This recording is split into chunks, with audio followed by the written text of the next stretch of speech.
Bonjour à tous et bonjour à toutes. Nous allons lire ensemble le chapitre 23. Ralentir sa consommation ne sert à rien. Nous en sommes au milieu du livre, un peu plus du milieu. Donc nous avons eu certaines compréhensions. Est-ce que nous sommes prêts à arrêter de fumer? Personnellement, pour moi, pas encore. Je me laisse du temps. Je laisse les compréhensions rentrer en moi et mon subconscient comment je pourrais dire, se déprogrammer? Certainement. Allons-y. De nombreux fumeurs prennent la décision de réduire leur consommation en vue d'un arrêt définitif ou pour essayer de contrôler leur toxicomanie. Certains médecins recommandent même de réduire avant d'arrêter. Il est évident que moins vous fumez, mieux ce sera pour vous. Cependant, en tant qu'étape pour arrêter, réduire peut vous être fatal. Ce sont nos tentatives pour nous limiter qui nous maintiennent accros toute notre vie. En général, cette démarche fait suite à l'échec d'une tentative d'arrêter. Après quelques heures ou quelques jours d'abstinence, le fumeur, à bout de nerfs, en revient à penser qu'il ne peut pas vivre sans cigarette. Il décide alors de se remettre à fumer. Mais en se limitant à quelques cigarettes bien choisies, il pense que s'il parvient à descendre à 10 par jour, il pourra alors soit se maintenir, soit se limiter encore davantage. Il se met lui-même dans une position insupportable. Il vit le pire des existences. Il reste dépendant de la nicotine et maintient le monstre vivant à la fois dans son estomac et dans son esprit. Il passe sa vie à attendre la prochaine cigarette. Avant de diminuer, dès qu'il avait envie d'une cigarette, il en allumait une, soulageant ainsi au moins partiellement son besoin. Maintenant, en plus du stress habituel, il s'inflige celui d'avoir à supporter presque continuellement les angoisses dues au manque de nicotine. Il se condamne à être continuellement malheureux et de mauvaise humeur. Il avait l'habitude de fumer la majorité de ses cigarettes machinalement, sans y penser, ni y prendre plaisir. La seule cigarette qu'il croyait apprécier était celle suivant une période d'abstinence, la première de la journée. Maintenant qu'il attend plus d'1 heure avant chaque d'entre elles, il les apprécie toutes.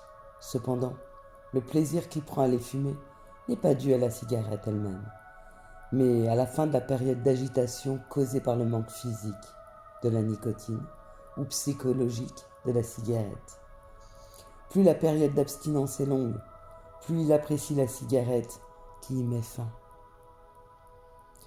La principale difficulté, lorsqu'on arrête de fumer, ne concerne pas la dépendance physique. De ce côté, il n'y a pas vraiment de problème. En effet, le fumeur passe la nuit sans fumer, l'envie d'une cigarette ne le réveille même pas. Beaucoup attendent, en fait, d'avoir quitté la chambre le matin pour allumer leur première cigarette. Beaucoup attendent d'avoir déjeuné, ou même ne fument pas avant d'arriver sur leur lieu de travail.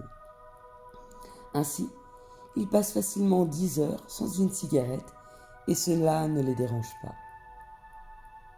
Qu'ils essaient de passer 10 heures sans fumer pendant la journée et ils s'arrachent les cheveux. Ils sont capables, lorsqu'ils ont une nouvelle voiture, de s'abstenir de fumer à l'intérieur sans la moindre difficulté. Ils s'abstiennent ainsi dans les supermarchés, au théâtre, chez le médecin, à l'hôpital, sans la moindre gêne. Beaucoup ne fument pas en présence de non-fumeurs. Même dans les transports en commun, les gens respectent l'interdiction. Les fumeurs sont presque ravis lorsqu'on les empêche de fumer et prennent enfin un certain plaisir à passer un long moment sans cigarette. Cela leur donne l'espoir qu'enfin un jour, ils s'arrêteront définitivement.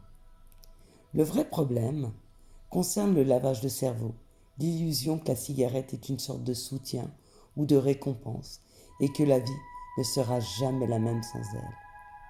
Bien loin de vous détourner de la cigarette, le fait de limiter votre consommation vous rend plus malheureux encore et vous convainc que la cigarette est une chose essentielle sans laquelle on ne peut pas être heureux. Il n'y a rien de plus pathétique qu'un fumeur qui essaye de diminuer sa consommation.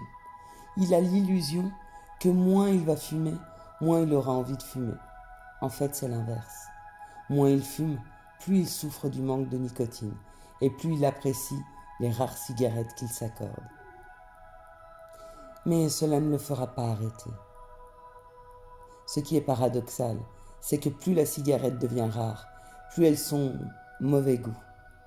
En effet, celles qui nous paraissent les plus fortes, celles qui nous font tousser le plus, sont celles que l'on attend le plus longtemps. La première de la journée, par exemple. Ce sont elles qui brûlent le plus la gorge. Et en même temps, ce sont elles que l'on apprécie le plus parce que l'on les a attendues longtemps. Pensez-vous que vous adorerez cette première cigarette à cause de son odeur ou de son goût? Non, soyez rationnel. Vous l'appréciez parce qu'elle met fin à 10 heures d'abstinence. Diminuer, cela ne marche pas. Et c'est même la pire forme de torture.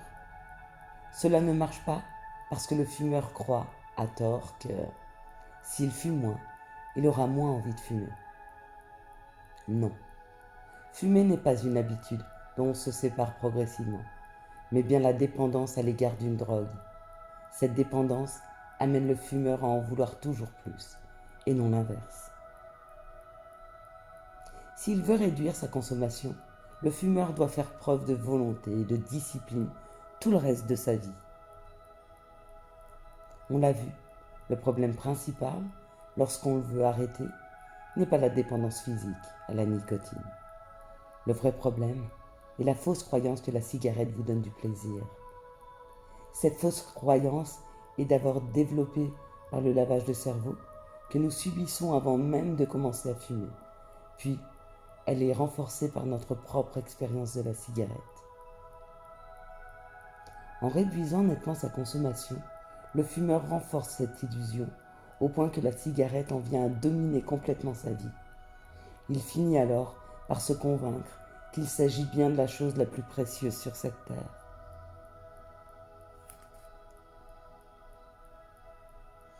Diminuer ne marche jamais, car cela implique de la volonté et de la discipline pour tout le reste de sa vie.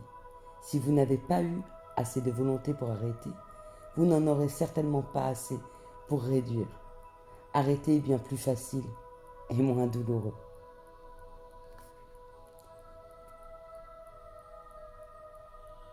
J'ai eu vent de milliers de tentatives qui se sont soldées par un échec. La poignée de succès dont j'ai eu connaissance concerne des périodes de réduction relativement courtes, suivies de l'arrêt total de la cigarette. Ces fumeurs-là ne doivent pas leur réussite à ce processus de réduction. La réduction, au contraire, a été un obstacle supplémentaire qui n'a fait que prolonger la période de souffrance. L'échec d'une telle tentative laisse le fumeur en état de dépression, encore plus convaincu qu'il est accro à vie. Cela suffit en général pour le faire fumer 5 ans de plus avant la tentative suivante. En tout état de cause, ce type de comportement permet d'illustrer toutes les futilités du tabagisme, car il montre clairement qu'une cigarette est encore plus appréciable après une longue période d'abstinence. Votre choix alors est le suivant. 1. Réduire votre consommation à vie. Cela veut dire vous imposer une existence de torture. De toute façon, vous n'y parviendrez pas. 2. Continuez à fumer et vous étouffez de plus en plus pour la vie également. Quel intérêt? 3. Soyez indulgent avec vous-même. Arrêtez. Ces considérations me poussent à insister sur un autre point important, la cigarette occasionnelle. Cela n'existe pas. Fumer est une réaction en chaîne qui durera le reste de votre vie, sauf si vous faites un effort positif pour y remédier.